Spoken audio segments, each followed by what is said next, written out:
With Abdul Fattah Adeyemi, you unlock a world of wisdom, growth, and connection. It's time to live, love, learn, and build a better world together. Be inspired. Be motivated. Edit your universe.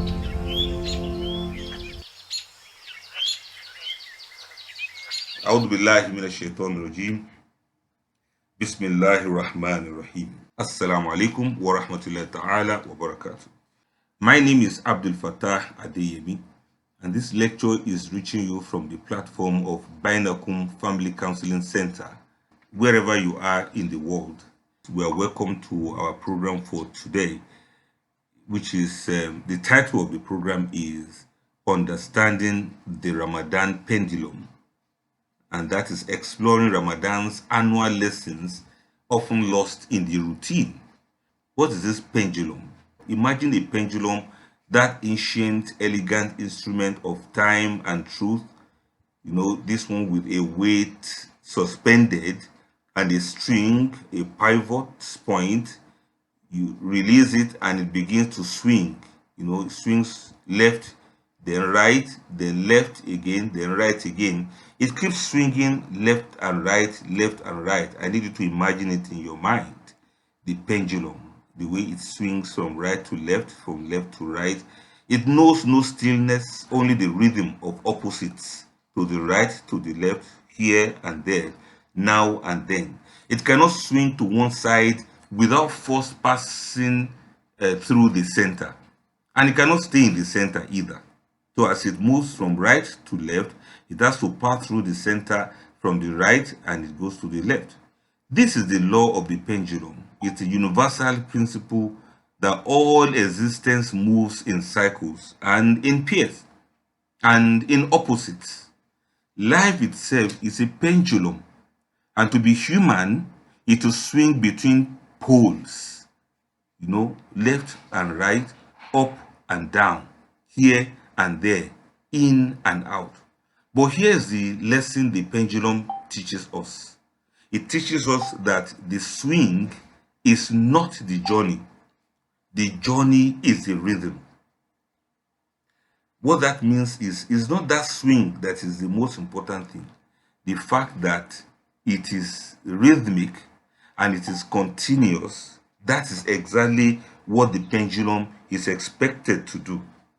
And be that as it is, let us look at some of these in real life, especially in the natural world. Look at the architecture of duality in creation of Almighty Allah, especially the night and the day. That is the original pendulum. Allah subhanahu wa ta'ala says, Yuliju layla fil nahar wa yuliju nahara fil layl. Quran chapter 22 verse 61. Allah causes the night to enter the day, and he causes the day to enter the night. You need to watch the horizon at dusk. Light does not vanish abruptly. It withdraws slowly, gracefully. It surrenders to darkness. And at dawn, darkness does not just flee in panic. It recedes. It makes the way for light to come in. They are not enemies day and night. They are lovers in a sort of embrace, each of them giving the other a meaning for existence. You know, without night, we will never know the stars. Without day, we will never feel the warmth of the sun on our skin. One cannot exist without the other. They are the two arcs of the cosmic pendulum. Then look at darkness and light itself, apart from the day and night. Normal darkness and light, they are both on the same spectrum. Darkness is the absence of light. You can bring a light into a room, but can you bring darkness into the room? They say, bring some darkness into the room. How are you going to do it? You can't bring darkness into the room. Once you begin to withdraw the light, then darkness begins to be experienced. Darkness begins to be experienced. You experience the darkness. You can't hold on to it. You can't feel it per se. And the same way Those who have the eyes to see, they can experience the darkness. The way a person who is visually impaired experiences darkness is not the same way as somebody who can see experiences darkness when the light is completely withdrawn from that room. The same thing, there's nothing like, the cold and heat are both the same thing on the same spectrum. There's absolutely nothing like cold. What you refer to as cold is actually the absence of heat. When you begin to bring heat inside, then you see the cold will begin to disappear. It will just recede, move away, or withdraw in any way it can. That is to let us understand that on the other side, at the either side of darkness and light, they are all the same thing. It is just the withdrawal of one that leads to the other, and the recession of the other leads to the experience of the other one. Also look at the tides, the breadth of the ocean. The moon pulls the sea towards itself, and the waters rise, and then gently they fall back. High tide, low tide, ebb and flow. Neither is permanent, but both are essential. The ocean does not despair at the low tide because the ocean knows that, yes, I will return. And it does not boast at high tide because it knows that I will recede. The ocean understands what we so often forget as human beings. We forget that all things move in cycles, and every withdrawal is followed by a return. Look at another pendulum, the seasons. Yes, the seasons. Spring blooms, summer burns, autumn surrenders, winter sleeps, and then spring again. That is how things go round and round. The tree does not resist losing its leaves. It knows the nakedness of winter is not punishment, it is preparation. And the seed does not fight the darkness of the soil. It understands that burial comes before birth. Every descent contains within it the seed of ascent. When something is going down, it has the possibility of going up. And anything that dies has the possibility of being alive, the same way anything that's alive has the possibility of dying. How do we look at this from the life of human beings? The human pendulum, our swings between poles. We have joy and sorrow. Allahu Akbar. Joy is at the other extreme end of the same spectrum that contains sorrow. The Prophet ﷺ said, "Ajaban li amril mu'min, inna amrahu kullahu khayrun, wa laysa dhaka li ahadin illa lil mu'min. In asabathu sarra'u shakar, fakana khayrun la. Wa in asabathu darra'u sabar, fakana khayrun la." The Prophet said the believer's affair is amazing. The believer is truly amazing because all his affairs are good. If he receives ease, he is grateful, and that is good for him. And if he receives hardship, he is patient, and that's also good for him. Meaning that at ease, he is grateful. During hardship, he is patient. The pendulum of the human heart swings between these two poles. To be human is to know both laughter and tears, both celebration and mourning. You cannot celebrate without having to mourn, and you cannot mourn without Allah putting celebration ahead for you. The one who has never wept cannot truly laugh. The one who has never known loss cannot truly appreciate gain. Joy is not the absence of sorrow. It is the other side of the same swing. Allahu Akbar. The same thing with success and failure. Consider the farmer. He plants seeds, waters them, and waits. Some seasons bring abundance, others bring drought. Does he stop planting? No. He understands the rhythm of the land. Also consider the child that is learning to walk. He will fall, rise again, fall, stand again, fall, rise again. Each fall teaches balance. Each rise builds strength. The child who never fail will never learn to walk. Failure is not the opposite of success. It is the backswing that generates momentum. Look at another one, love and loss. To love deeply is to open oneself to loss. The pendulum swings toward union, then toward separation. But here's the mystery. The depth of your grief measures the depth of your love. You miss each other when you don't see each other. But by the time you see each other, the love is as high as it is when you missed each other. Now, if you are people who love each other so much, when you are together, the love is high. That's exactly how deep the grief will be when you eventually miss each other, when you travel far apart from one another. They are not two things. They are just one single movement. When Prophet Yaqub alayhi salam wept until his eyes turned white for his son Yusuf, his tears were not weakness, they were the other side of his love. And when Yusuf was restored to him, his joy was equally immense. Just the way his sorrow was much, that was exactly the way his joy knew no bound. The pendulum swings, but love remains the pivot point. Let's look at the spiritual pendulum between fear and hope. In the journey towards Allah subhanahu wa ta'ala, the soul swings between two essential states. That is khawf and raja'ah. Khawf means fear, awareness of one's shortcomings, and awe of the divine majesty.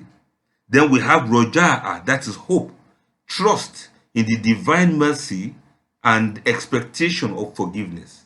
The Quran describes the believers as those who يَدْعُونَ رَبَّهُمْ خَوْفًا وَطَمَعًا. They call upon their Lord in fear and in hope. Quran chapter 32 verse 16. Neither alone is sufficient. Fear without hope leads to despair. That's a sin on its own. And hope without fear leads to complacency. That's the delusion. The believer swings between them, and in that rhythm, he finds balance. Allahu Akbar. According to the Sufis, they said fear is the whip that drives the soul towards Allah, whereas hope is the light that shows the way to Almighty Allah. Now, let us look at the illusion of the center. We have seen the right, we have seen the left. We have seen that both right and left are the same things, the same positions on the same spectrum. It's the same pendulum that swings to the right, and that's the same one that swings to the left, following the arc of that movement, and the rhythm is entrenched.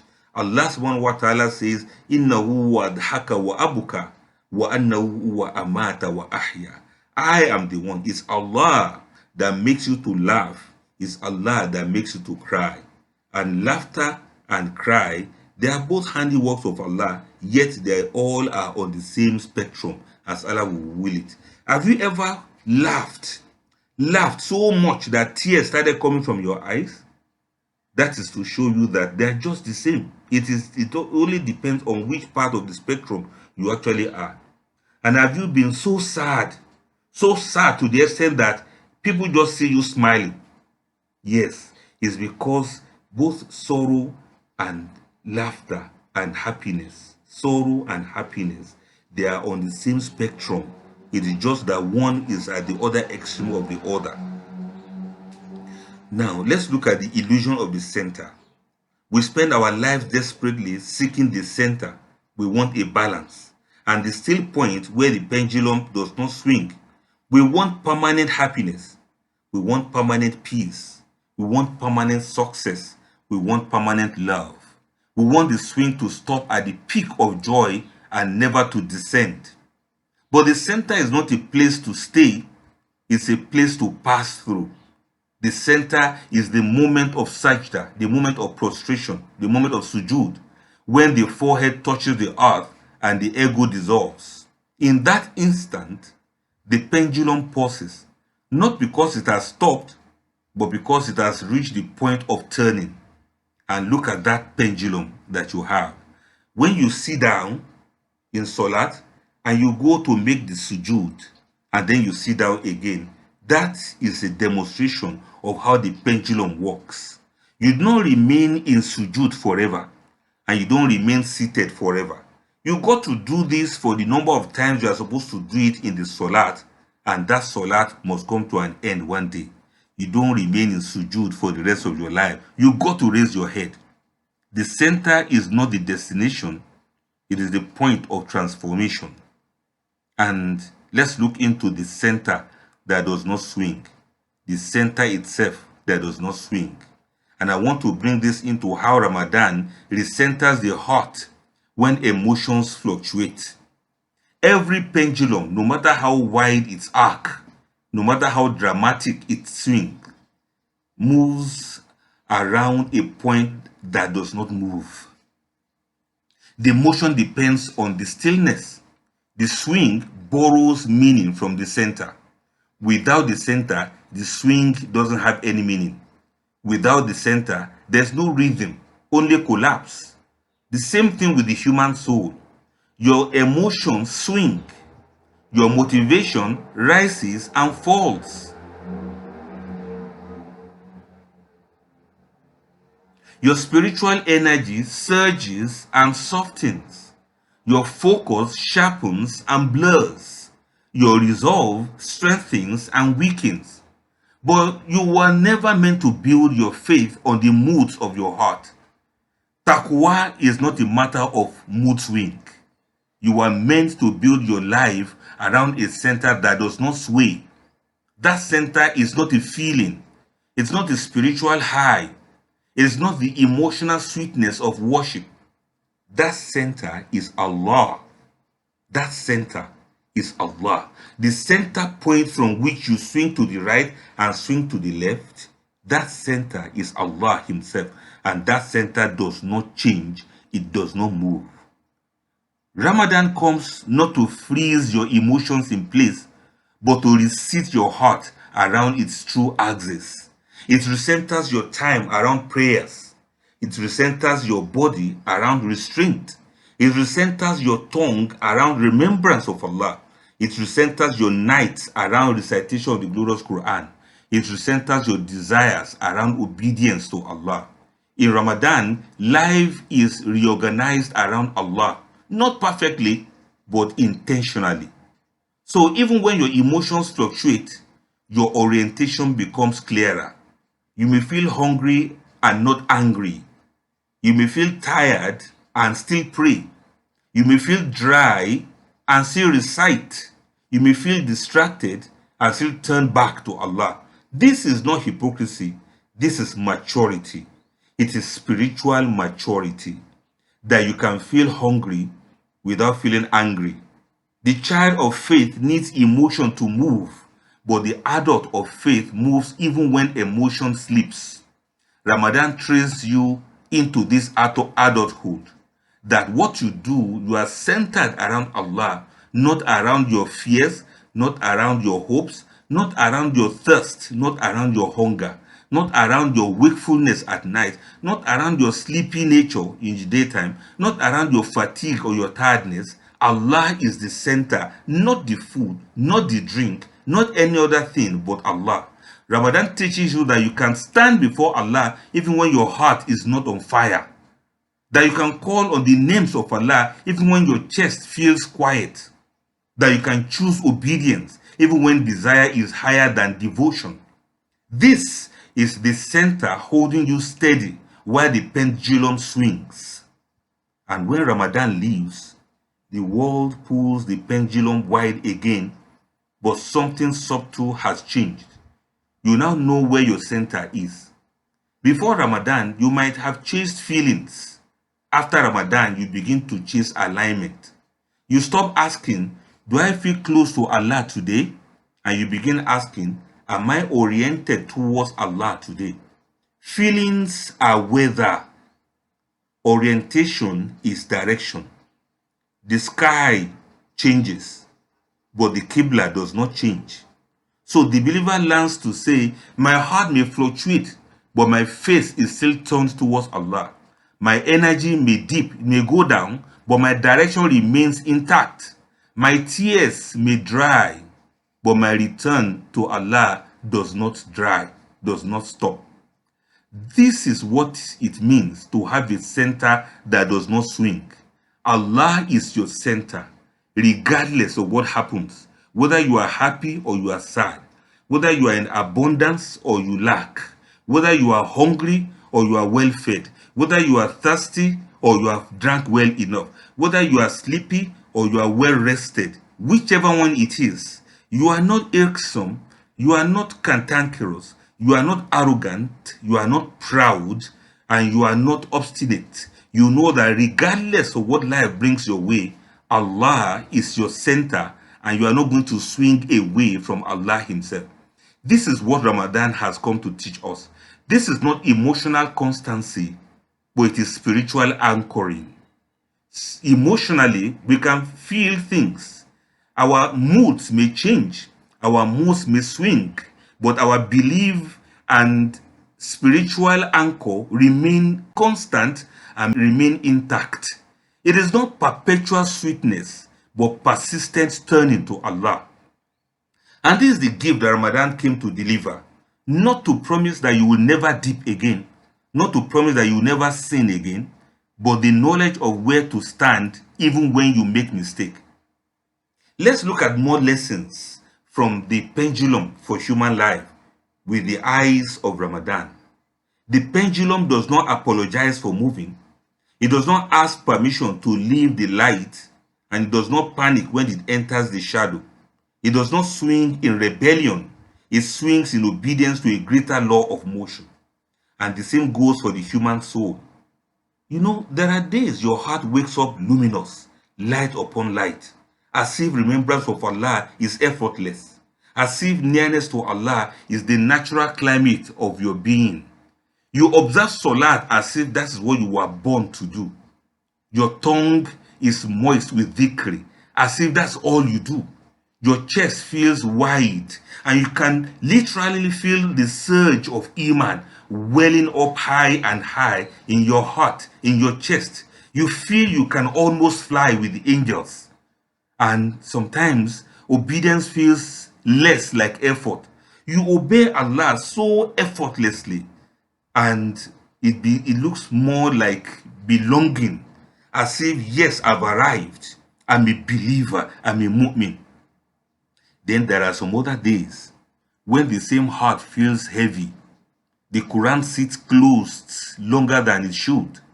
You have the Quran app on your phone, and your fingers seem to be avoiding pressing the app for you to open the Quran to read.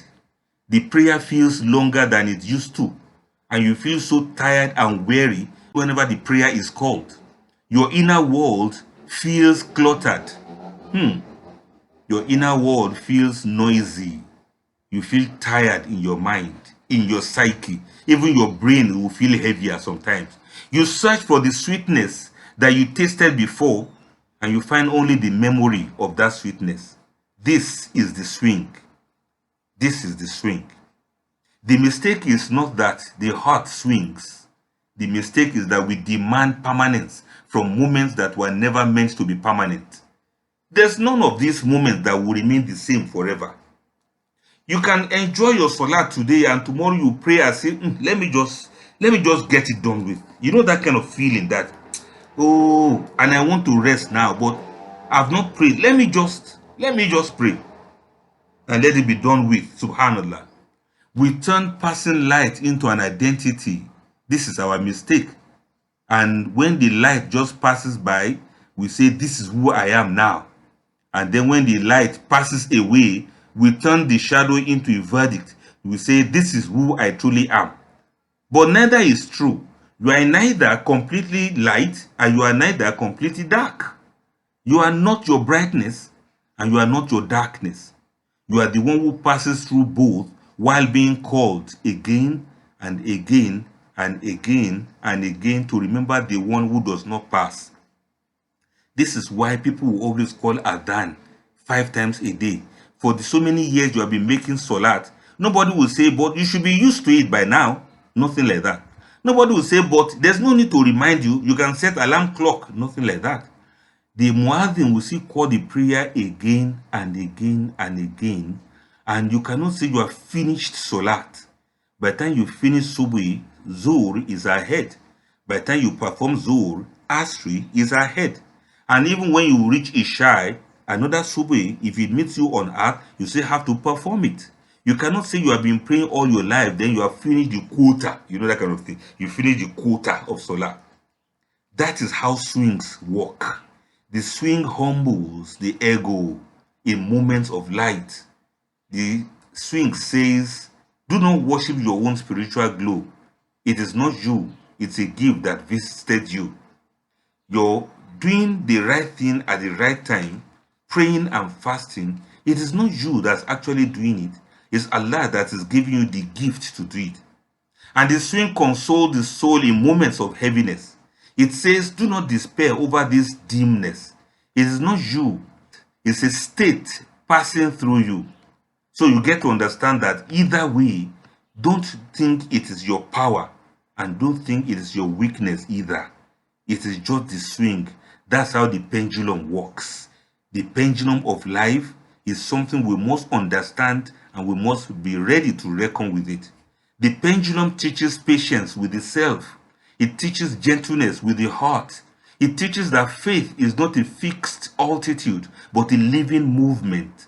Sometimes climbing, sometimes descending, always being invited back to its true orientation. There's mercy hidden in the swing. Without moments of dryness, you will not recognize sweetness as a gift. Without moments of distance, you will not feel the ache of closeness. Without moments of fatigue, you will not know the tenderness of Allah's gentleness. Without moments of forgetting, you will not taste the relief of remembrance. The swing is not an enemy of faith, it is one of its teachers. It teaches you not to cling to feelings, but to cling to Allah subhanahu wa ta'ala. Not to measure your worth by your spiritual mood, but to measure your direction by your willingness to return. So when your heart swings towards light, be grateful, but don't be arrogant. And when your heart swings towards heaviness, be patient, but do not grow hopeless. Both states are visitors. They will come and go. Neither is your home, so don't dwell in them. Your home is the one who watches your swing. It calls you back in every season and does not tire of receiving you, no matter how many times your heart has drifted away and found its way back again. So let me just summarize. Nothing is permanent, and that is the mercy of Almighty Allah. The Prophet ﷺ said, Ad-dunya sijinul mu'min wa jannatul kafir. This world is a prison for the believer and a paradise for the disbeliever. If joy were permanent, we will never yearn for Jannah. If sorrow were permanent, we will lose hope in Allah's mercy. The swing itself is mercy. It reminds us that this too shall pass. Whatever thing you are going through in life, whether good or bad, you should know that even this too shall pass. Even this too shall pass. If you are going through some difficulties now, you should know that nothing is ever permanent. Have you ever felt so sick that you thought you were going to die? Now you see you did not die. Allah still gave you health and you are now healthy. There will come a time when you may fall sick again, and there will come a time when you still remain healthy again. Falling sick, remaining healthy, these are the rhythms of life. And every situation you find yourself, it shall also pass away. Do you realize that when we are fasting, hunger may be very high and intense, despite all of that hunger that we feel? By the time we do iftar, you can't even remember how hungry you were again. You can just say, yes, I was very hungry, I was so thirsty, I was so tired, I was fatigued, I was exhausted. Yes, you can remember that one, but you cannot rewind and replay it again because that day has passed. And then you face the hunger for another day in the month of Ramadan when you are fasting. And when you keep eating at night, eat anything you want to eat for iftar, eat anything you want to eat for sahur. Yes, enjoy as much as you want. Even that one too will pass. there will come a moment in the daytime when everything you ever ate will have gone to wherever only Allah knows. And you'll be like, is it not the same stomach that took everything I ate yesterday night? That same stomach will start grumbling as if you have never eaten any food before. That is the pendulum of Ramadan. That's the pendulum of life. The pendulum keeps moving. It refuses to honor our private contracts with permanence. It does not consult our fears before swinging into light. It does not consider our comfort before swinging into difficulty. Allah will not ask you for your consent before He brings the trials. And Allah doesn't need your approval before He starts to bless you. And in that refusal, the pendulum teaches us one of the most uncomfortable truths of Iman. And that is, no state is your destination. Every state is your imtihan. Every state is your test. When you have, it's a test. When you don't have, it is a test. We do not suffer only because of pain, but because we demand that pain should end on our own schedule. We want to tell Allah when exactly we want Him to end the pain. And when it doesn't fit into our own schedule, we start feeling the pain and we start feeling disappointed. We are grateful not only because of ease, that's our mistake, but because we secretly believe that ease should last forever. So when hardship lingers, we feel betrayed by Allah, as if He promised us a shortcut through struggle. And when blessings fade, we feel abandoned, as if mercy was meant to settle permanently in one form. But mercy does not disappear when ease disappears. It simply changes its clothing. Sometimes mercy looks like comfort. Sometimes mercy looks like endurance. Sometimes mercy looks like tears that cleanse the heart. And sometimes mercy looks like the strength to stand again. The pendulum strips us of the fantasy that any worldly arrangement can become our home. Not success, not spiritual sweetness, not emotional peace, not even the beautiful climate of Ramadan. Nothing lasts forever. If Ramadan felt like home to you, it was because it reminded you of your true home, not because it was meant to replace it. The pain you feel when Ramadan leaves is not proof of loss, it is proof of awakening. That yes, you are just learning what you need to learn now. Allahu Akbar. So Ramadan is telling you, like Allah says, Ayyama Madudat. The days are numbered in the verses that are talking about Ramadan. That is, Ramadan is for a counted number of days. You don't fast forever. Or to say the days are numbered. The days of what? You are not fasting perpetually every day of your life. It is for a month in a year. And just like nothing stays permanent, the swings go on from dawn to sunset, from day to night, from year to year. The pendulum teaches you to hold blessings with gratitude, not entitlement, to endure hardship with patience, not accusation, to receive sweetness with humility, not with ownership. It doesn't belong to you. To experience dryness with hope, not with despair. So you learn to say in your mind, this is a gift, not a guarantee. This hardship is a visitor, not my identity.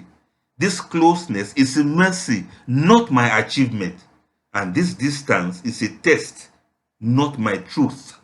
And in learning this, you are freed from the tyranny of expecting life to freeze in your favorite moment. You stop asking life to stay still for you or for life to press pause on your behalf. You start asking Allah to keep you rightly oriented no matter where the pendulum swings. Another lesson we learn from this pendulum is that the backward swing creates momentum. In archery, you must pull the arrow backward before releasing it forward. You know, that kind of a thing. You pull it backward, and the further you draw, the further it flies when you release the arrow. Your trials, your losses, your moments of darkness, these are the backswings of your soul. They are generating the momentum for your greatest leaps that will make you to leap forward. Another thing you should learn is that opposites define each other. Allahu Akbar. How will you know light without darkness? How will you recognize health without sickness? And how will you taste sweetness without bitterness? You see? Another thing you learn is that the rhythm is more important than the position. A pendulum that only swings to the right is broken. A life that only knows one emotion is stagnant. A wise person does not seek to eliminate the swing, they learn to dance with the rhythm.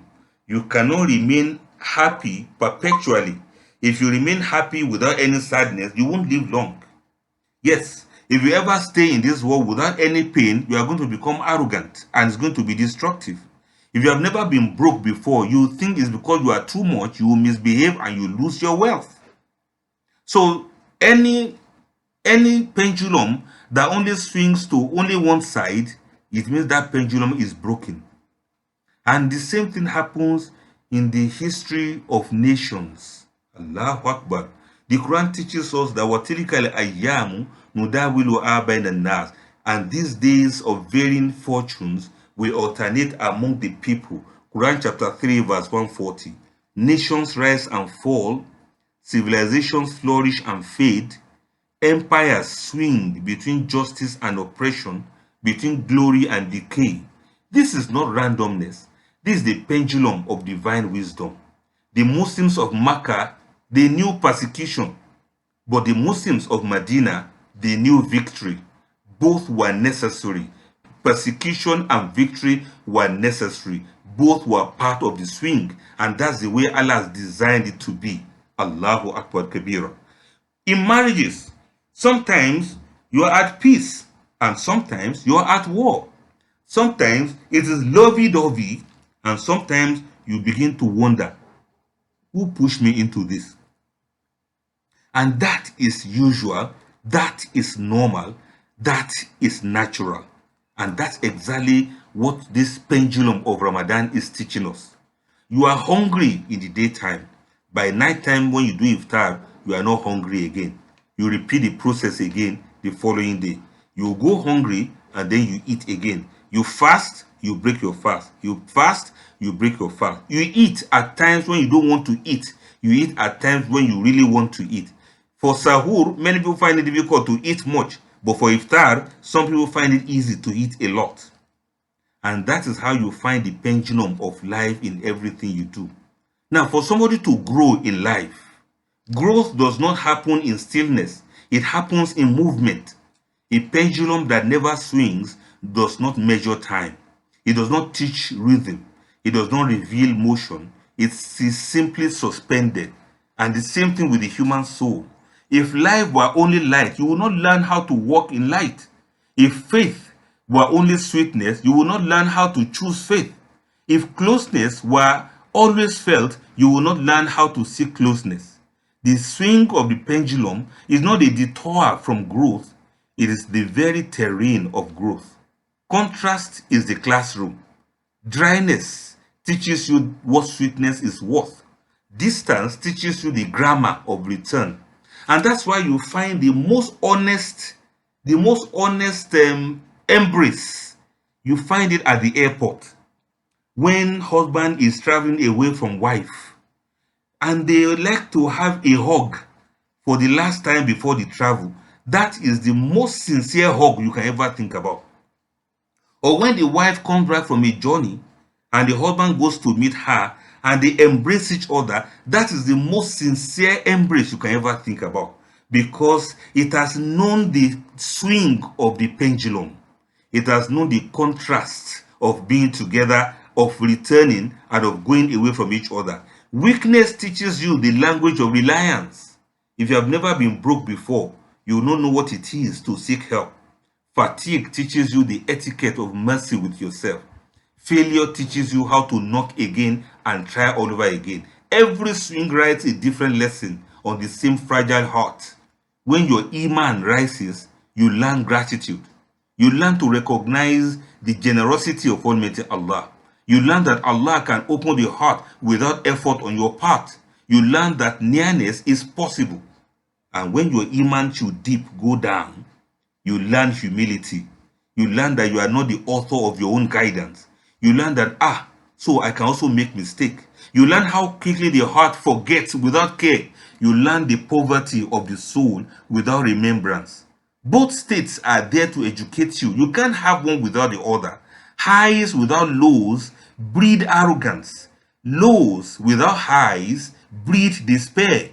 But the alternation between them trains balance. It teaches you not to romanticize yourself in light, nor to demonize yourself in shadow.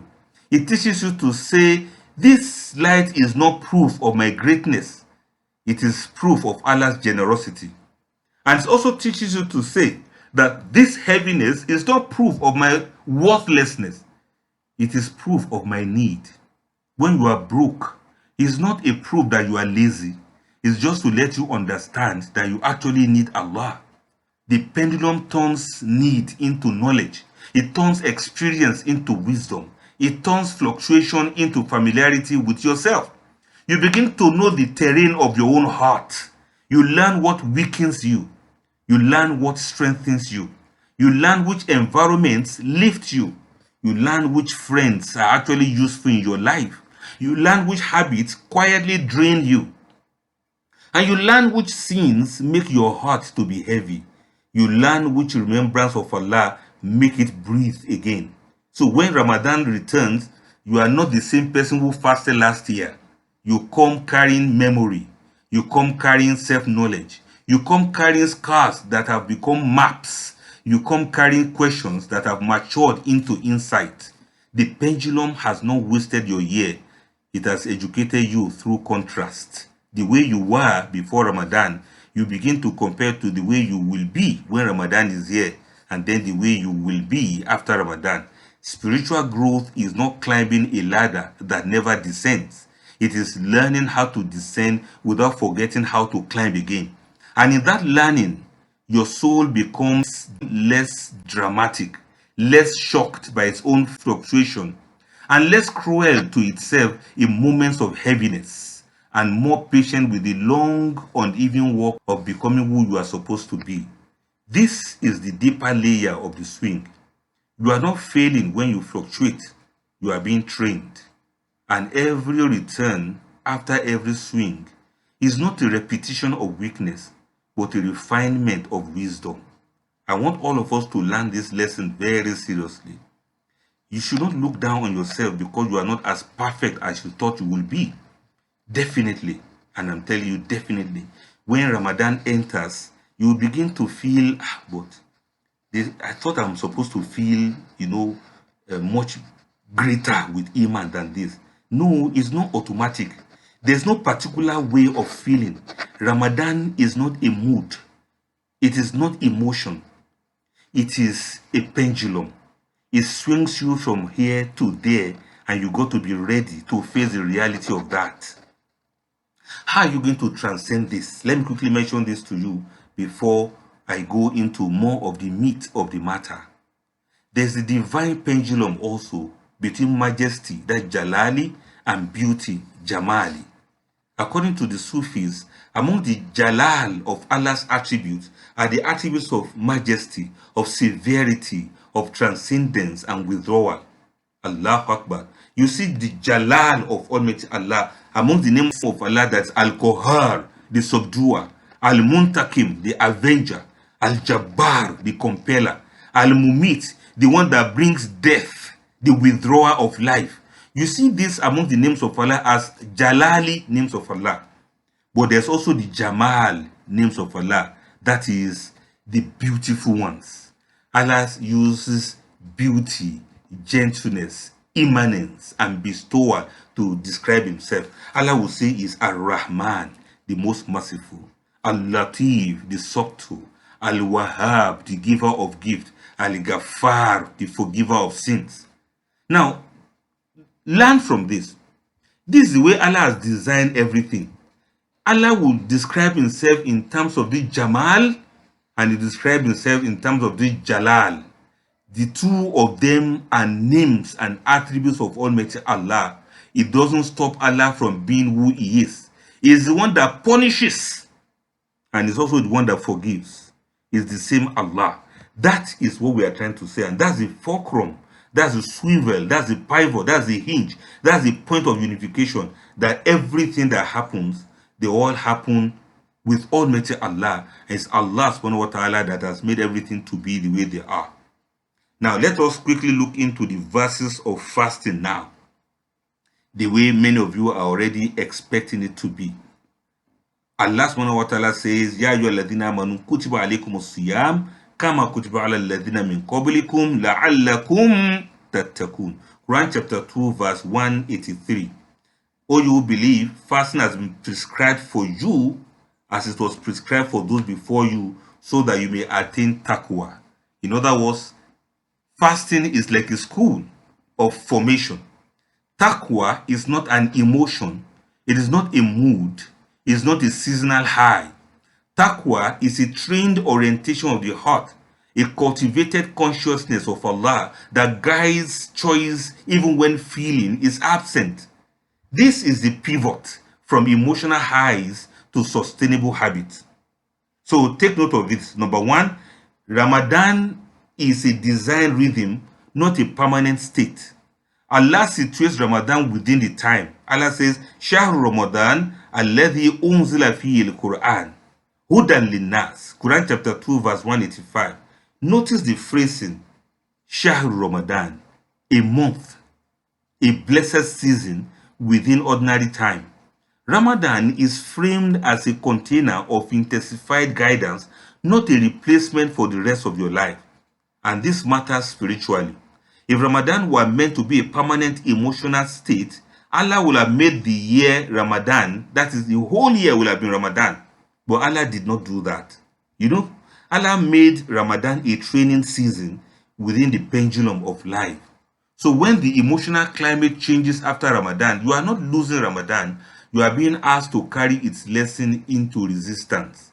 And the real test, the imtihan of Ramadan, begins when Ramadan leaves again. I want you to take note of that. The real test of Ramadan begins when Ramadan leaves. And I'm going to tell you how that happens to be. Just hold on and stay tuned. The Quran itself coming in now, from nightly emotion to daily orientation.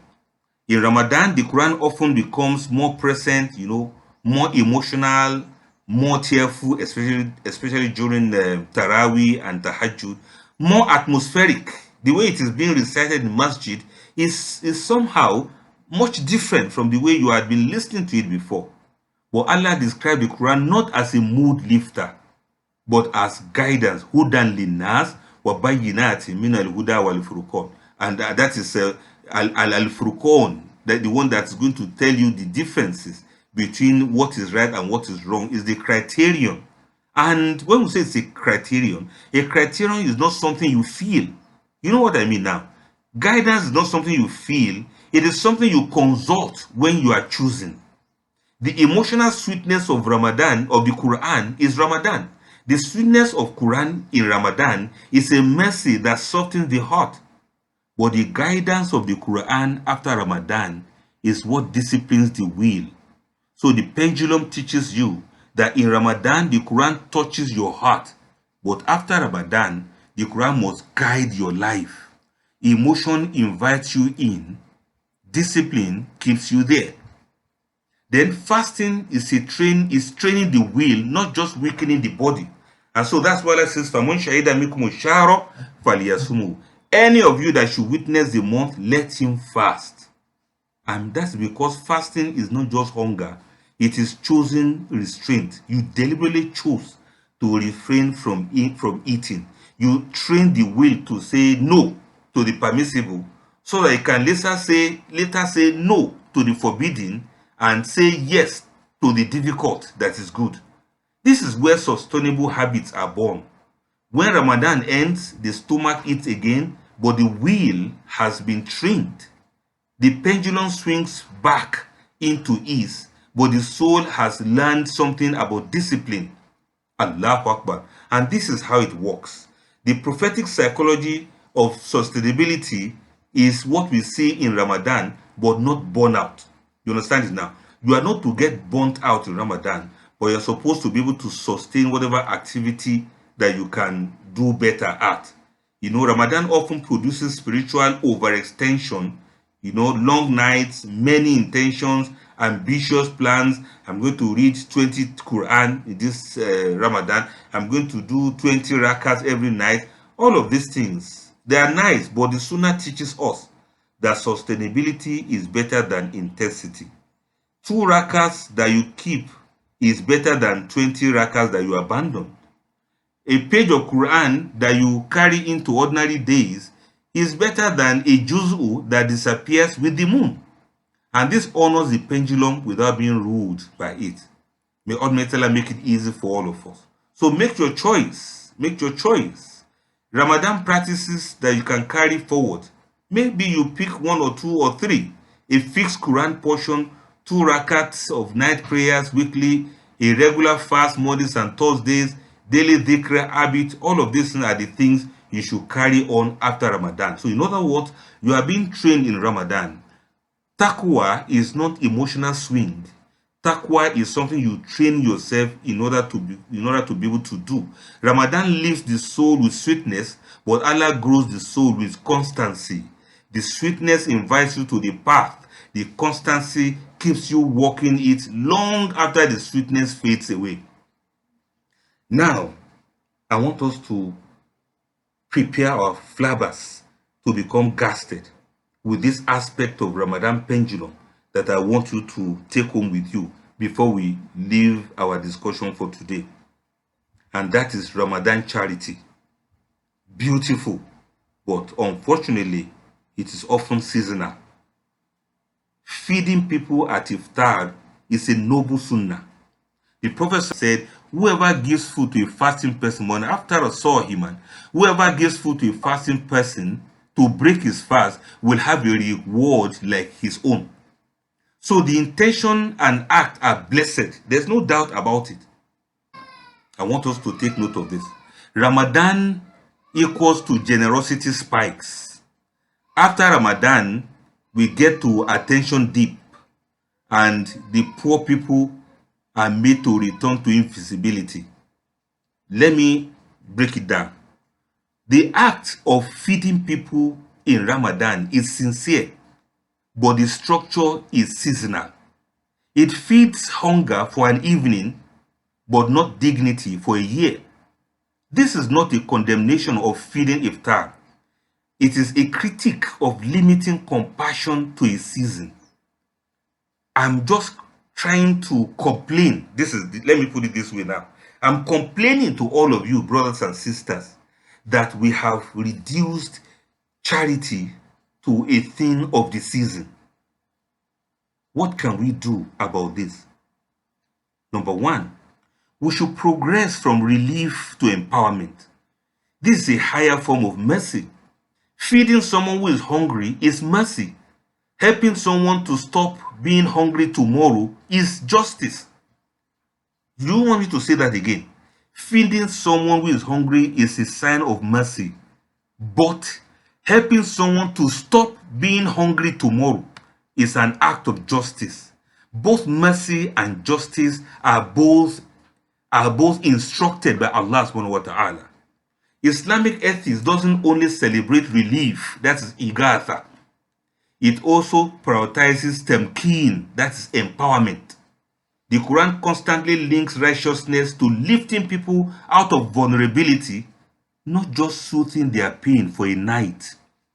Righteousness is, the Quran says, لَيْسَ الْبِرَّ أَن تُوَلُّوا وُجُوهَكُمْ قِبَلَ الْمَشْرِقِ وَالْمَغْرِبِ وَلَكِنَّ الْبِرَّ مَنْ آمَنَ بِاللَّهِ وَالْيَوْمِ الْآخِرِ وَآتَى الْمَالَ عَلَى حُبِّهِ مِسْكِينًا وَيَتِيمًا, and so on and so forth. Allah says righteousness is not that you face the east or the west. Righteousness is not when you face the Kaaba alone. But righteousness is when you give from your wealth, in spite of your love for it, to the relatives, to the orphans, to the needy, and to the poor, to emancipate a slave, and so on and so forth. But the prophetic model goes further than food parcels.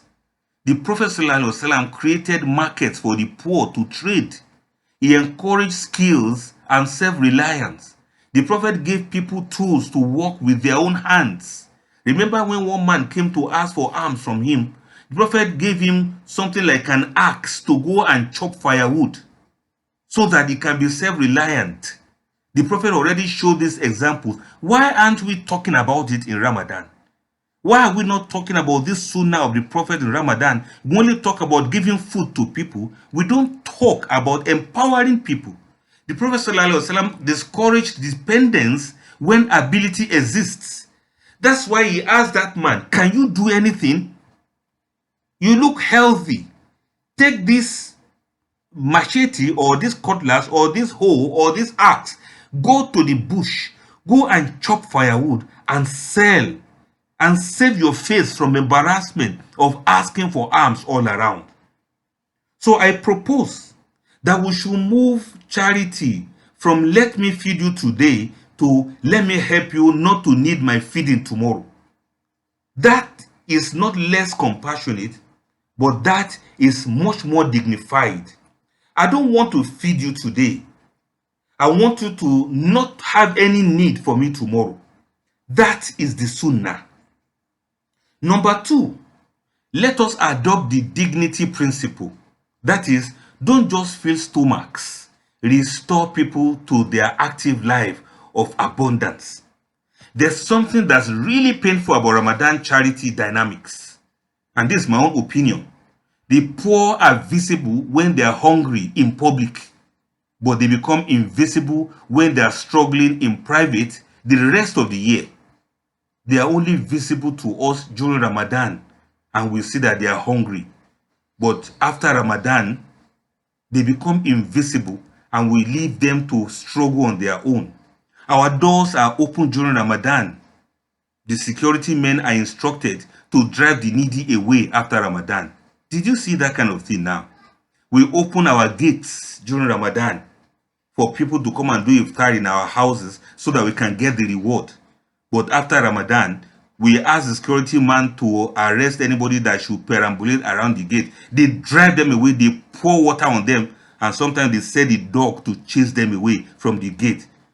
It is more painful when these poor people are made to present themselves to the camera to express how happy, quote and unquote, and how grateful, quote and unquote, they are for the handout that we are giving to them. And this is how we kill their dignity as human beings. Allahu Akbar. Allahu Akbar. Some of them have medical bills to settle. We don't care. Some of them have debts to pay. We are not concerned.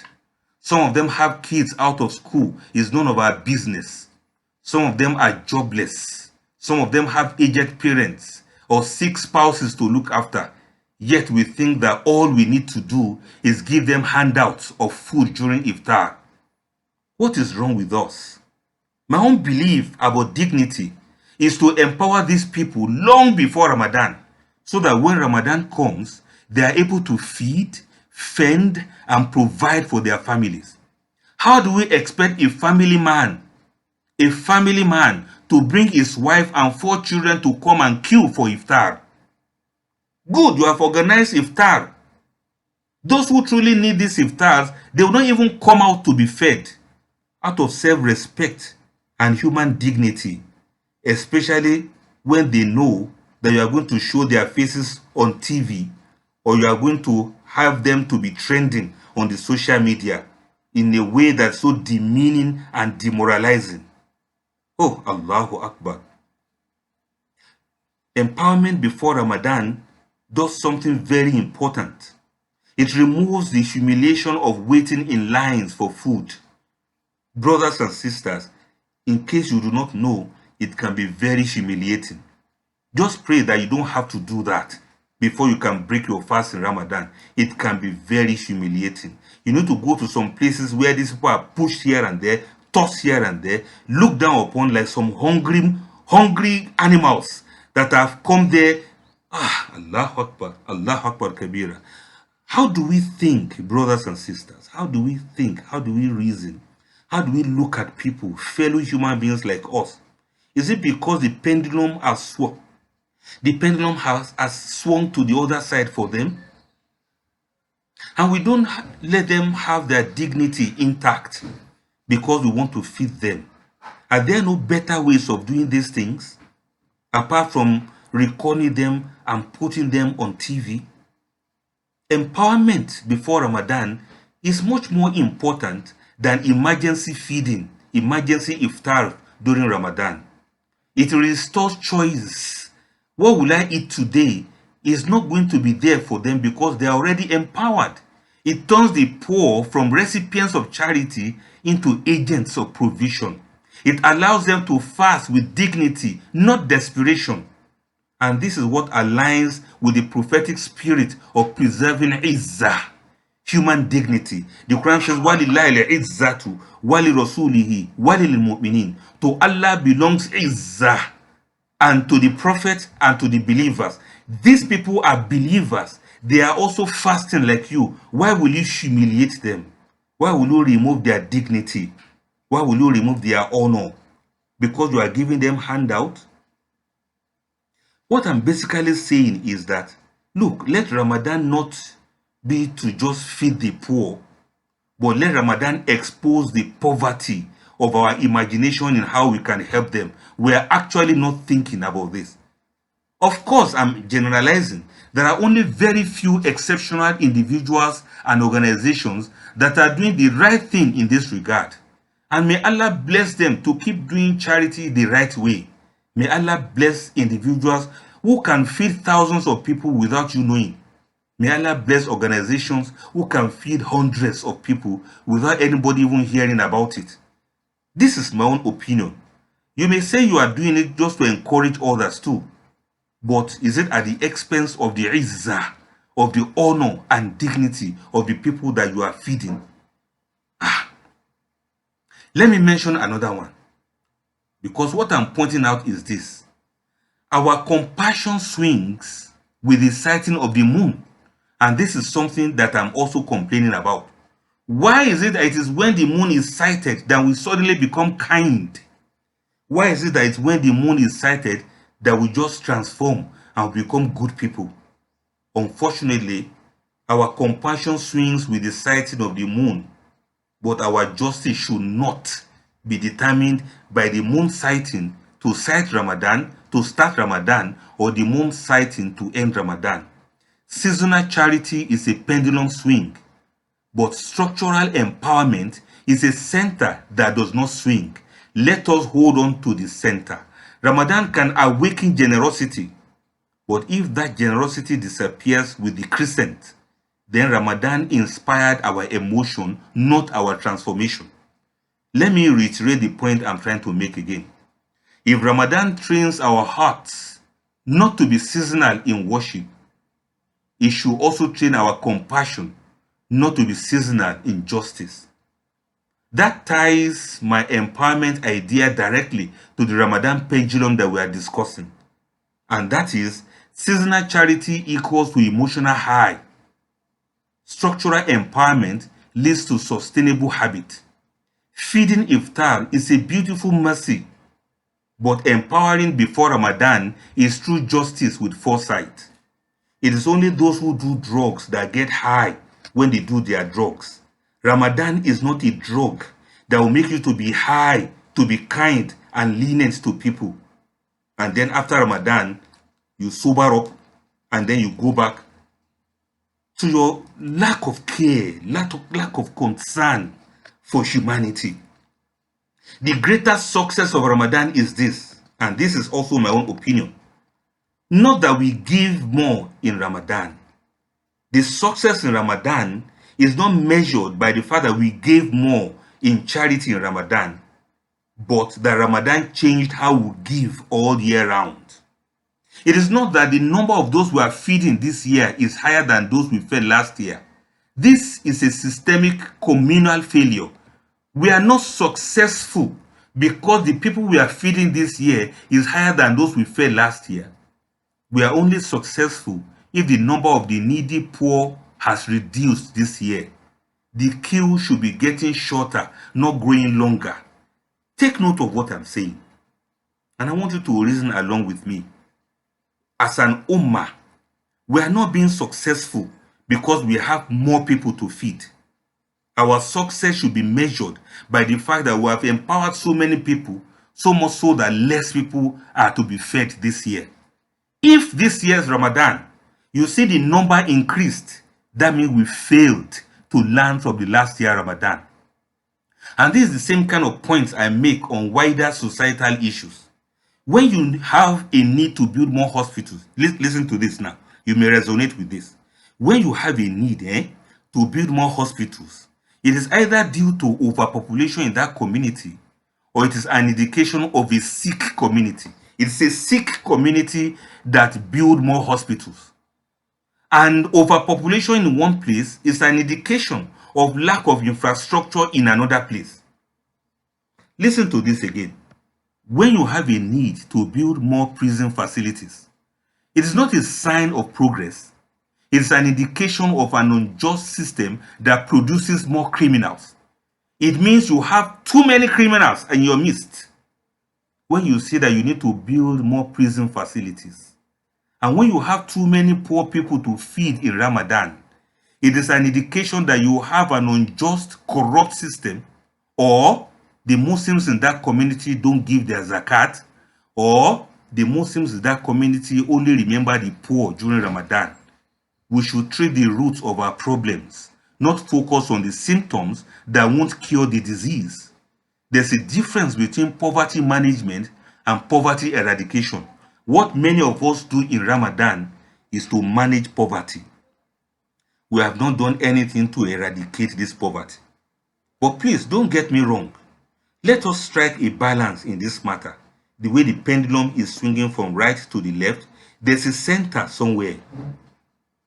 Here's the balanced synthesis, and I think we are all already here together. We should continue feeding iftar in Ramadan. It is sunnah, it is beautiful, and it is needed. But don't let iftar replace empowerment.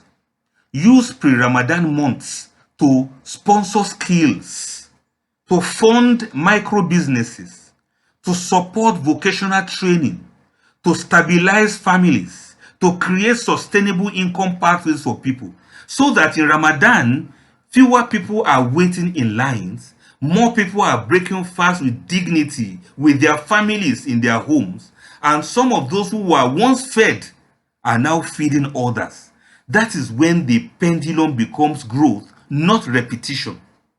So in a nutshell, feeding the poor at iftar is mercy for a night, but empowering the poor before Ramadan is mercy for a life.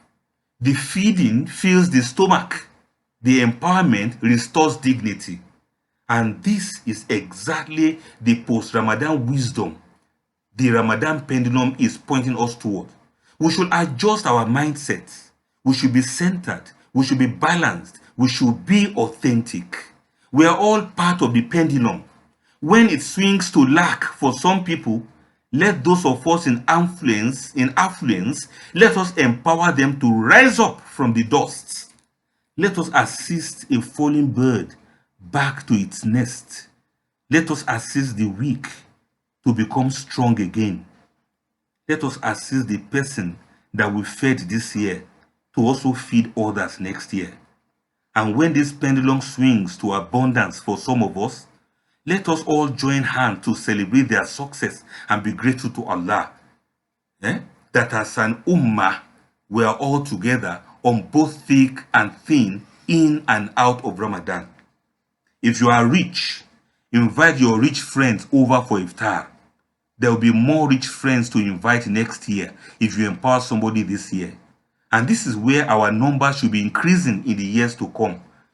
This is not an impossible utopian idea. It is the goal of the Sharia. We are supposed to be increasing in the rich people feeding themselves, not increasing in rich people feeding the poor or in more poor people needing to be fed.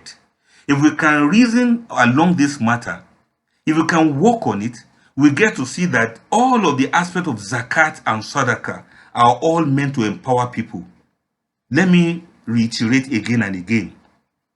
We are not successful this year if the number of people we are feeding is more than the number of people that we fed last year. It shows that last year Ramadan did not teach us anything. Let this year Ramadan not pass without us learning this lesson, that by next year, the number of people that will queue for iftar will be reduced by whatever percentage. Look, even if it's only by 5%, it is then we can measure our growth. So much so that in 5 years' time, the same persons that came to queue for iftar are the people that will be feeding other people for iftar. That is how to measure progress in an ummah, and that is the true pendulum of Ramadan. And after Ramadan, the Eid passes, life resumes its noise, work demands our attention, our habits return, the world pulls the heart outward again. Sometimes we experience spiritual crash, sometimes our Iman collapse, and sometimes we are back to zero. Let us not forget that Ramadan does not come to stop the pendulum, it comes to educate the pendulum. It teaches you what your heart looks like when distractions are lowered, what your soul can become when the soul is restrained, and teaches you what kind of a person you are when Allah is centered. It also teaches you what kind of person you are when Ramadan is over. Aha! You know who you are during Ramadan, but you should begin to take note the kind of person you become after Ramadan.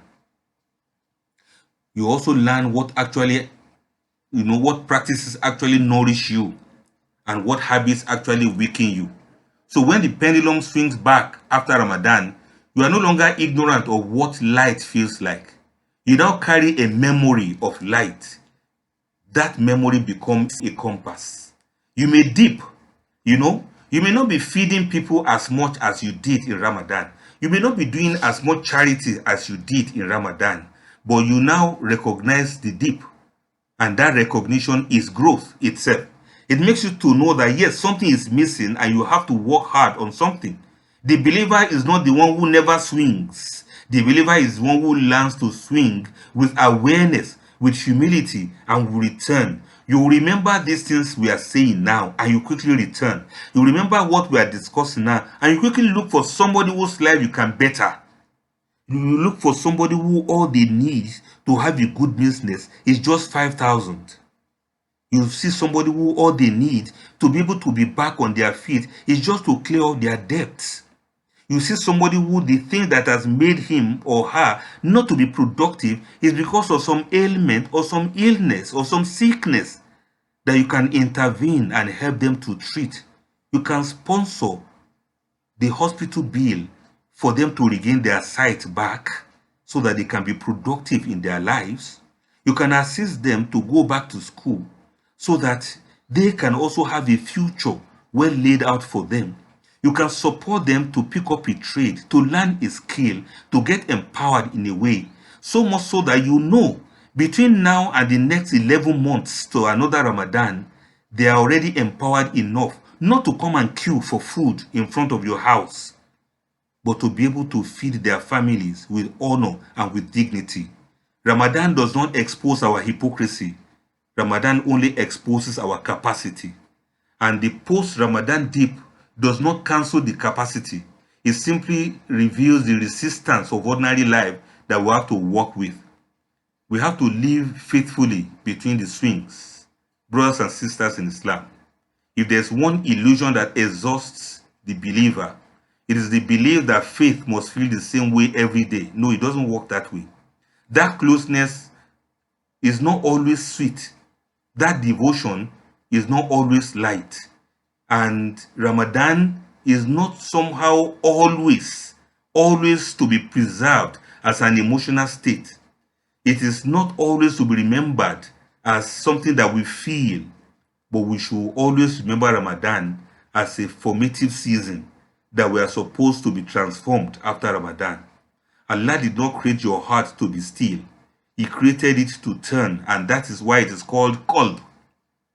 And Allah did not give you Ramadan to freeze your turning, but to teach you where to turn when life pulls you away, when greed makes you to forget those who are truly in need.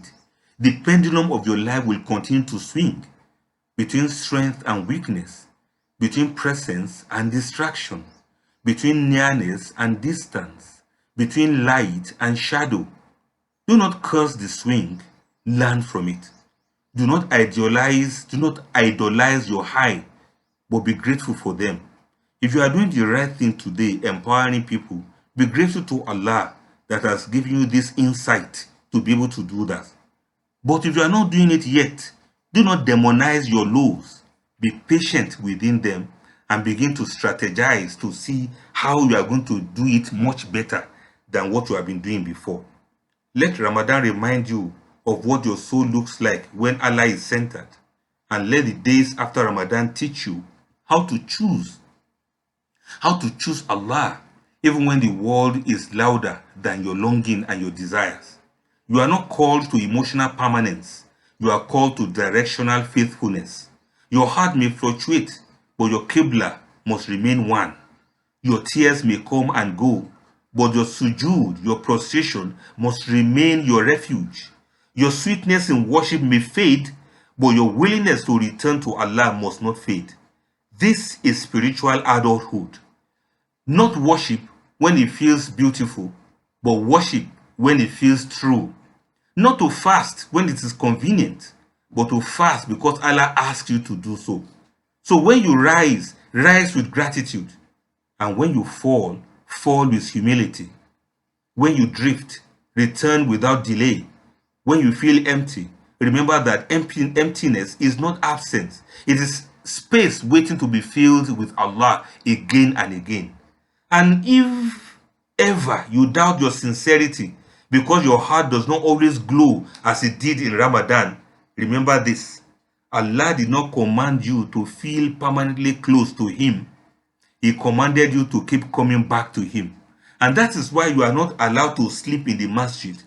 You should leave the masjid, go out, seek your livelihood, be normal, be a human being, seek livelihood, make mistake, ask forgiveness, turn to Allah, and when the prayer is called, you return back to the masjid to make another salat. That return again and again after every swing of the pendulum is not weakness. It is the strength of the soul that knows where its center is. You know where to find Allah. And it is a soul that's anchored in Allah that has Allah with them. To be anchored is not to be immobile. There's a difference. A ship at anchor still moves with the tide. It rises and falls with the waves, but it does not drift. It does not lose its position. The anchored soul feels joy, but it is not owned by it. It feels sorrow, but it is not destroyed by it. It experiences success, but it is not defined by it. It encounters failure, but it is not consumed by it. Anchored in Allah, yet alive in the world, moving, yet moored.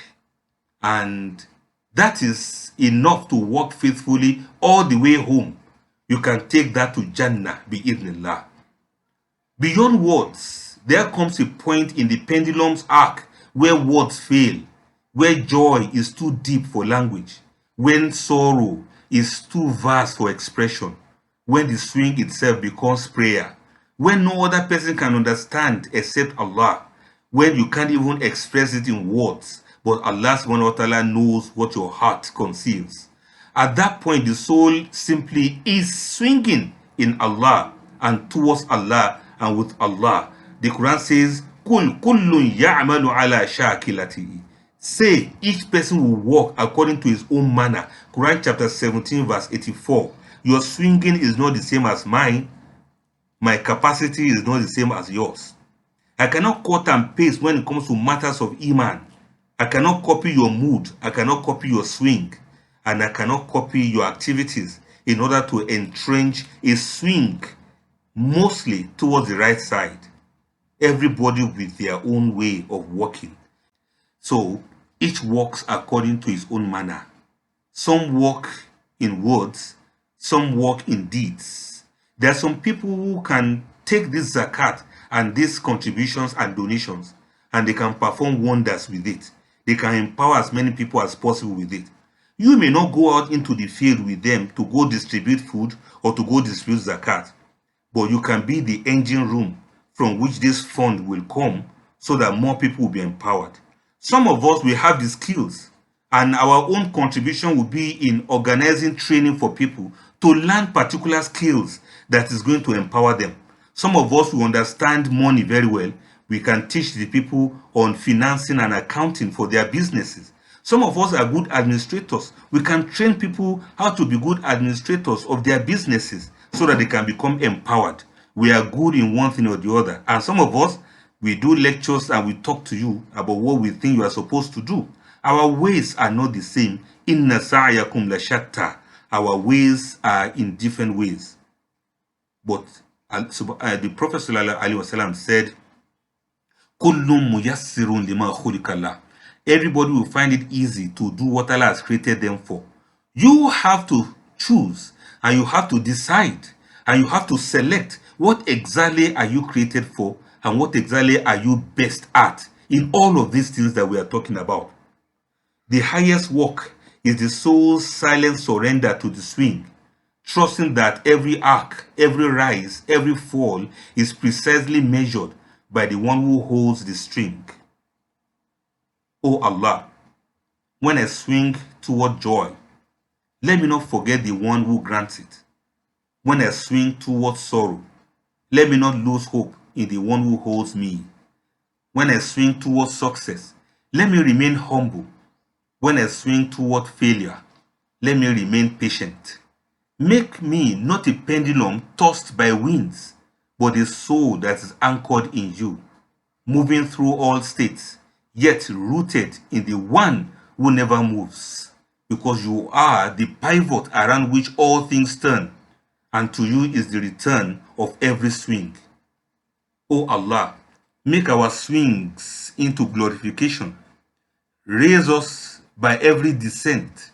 Purify us by every setback, until when the pendulum stops on the day of resurrection, we find it has written for us, not against us. Indeed, you are the Almighty, you are the wise, and you are the best final destination of all matters. Ameen. Dear brothers and sisters, it is nice speaking with you. My name is Abdul Fattah Adeyemi. What is your name? Wassalamu alaikum wa rahmatullahi ta'ala wa barakatuh. Welcome to a place where we celebrate your greatness and nurture your path to even greater accomplishments. Acquire Abdul Fattah Adeyemi's soul-lifting handmade masterpieces and experience the divine beauty of Islamic artistry. Join the community. Transform your life. Edit your universe.